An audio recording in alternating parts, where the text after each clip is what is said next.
concept, I guess, is the tragedy of war and why we keep repeating it. Growing up in Newfoundland, I use events that in Newfoundland's history as a means to tell my stories. World War I, and this was a battle that took place 100 years ago this year.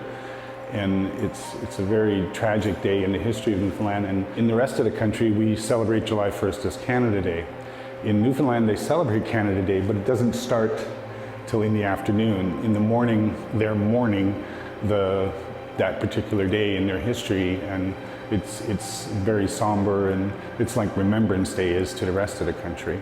I left Newfoundland in '79, first time, and I went back for a year, and I again left again. But I knew about this growing up, but when you're a young person, it doesn't register. And a few years ago, I went down there to do some research on another project I was interested in doing, and I happened to be there on July 1st.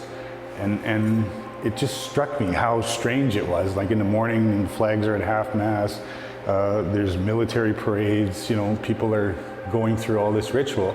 And then in the afternoon, everything flips and it becomes a celebration. I happened to be at the Newfoundland Memorial University doing research at the Institute for Newfoundland Studies, and so I decided to, while I'm here, let's find out more about this and what all is behind it. And then it led to this project.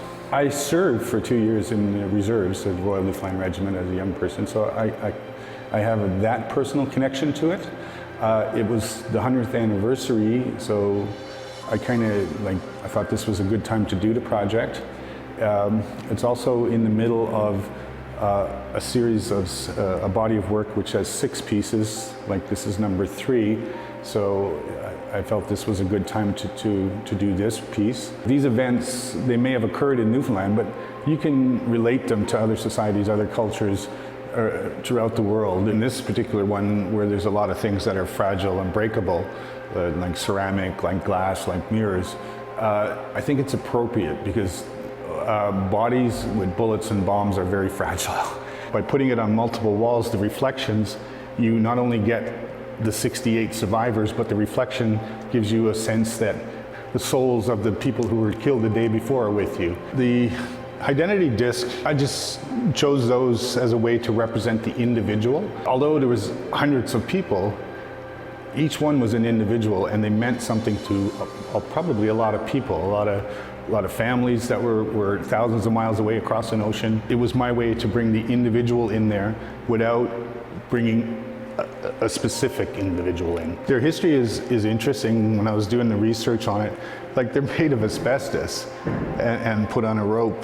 Like asbestos in today's world is dangerous by itself, you know. Before 1916 there was just one, and then in 1916 they added a second one because they were losing track of the people that were getting killed without the 2 identity tags. But the second one was, rather than make it like the first, which was a disc, they made it in an octagon shape.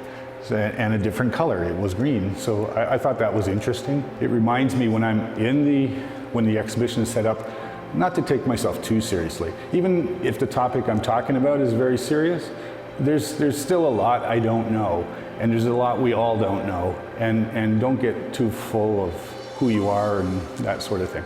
In all my work and all the things that I do about, the most important thing to me is human life. A disrespect and a disregard or abuse of it in any form is never a good thing, and it doesn't matter if it's Newfoundland or China or the US. Like, lives matter. They should be paramount, not war, not violence.